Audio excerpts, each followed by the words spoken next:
Alrighty. Scotty got everything all done. So beautiful. I'm tightening down the valve covers here in a minute. Our thermostat housing has arrived. Now, most people will be like, oh, you should paint that black.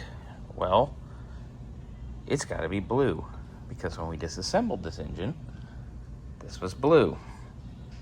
This is a new one. Obviously, the old one was rotten, but yep, it was blue. So I'm going to go out and shoot this blue, get this on. Once that is on, I will put the water pump on as well. I can put the bypass hose on, and I can start getting the accessory brackets figured out.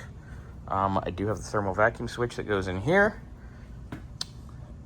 We do have a temp sender on the shelf, I believe. Put that in. Just keep on keeping on. Now there is a little bit here that will be needed to be touched up with the blue. No big deal. We'll actually put a little in a can and go in there with a little brush and just touch her up. But it's looking really good. Just incredible. All right. We've got our water pump on. Gasketed. I'm gonna let that silicone dry, and then tomorrow I'll come in and blade it off. See this bolt and this bolt. That's where brackets go. That's why these bolts are long. But everything is on and ready to go.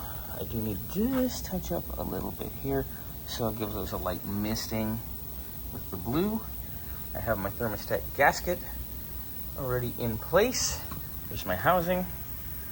Thermostat's right here in my hand. I'm gonna put this together, get that on there, and that will be complete. Alrighty. Thermal vacuum switch is in where it's supposed to go.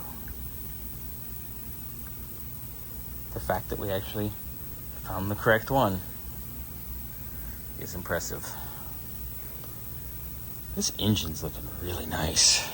I'm not going to unmask this, obviously. Going to do a little touch up, like I said earlier. But look at that.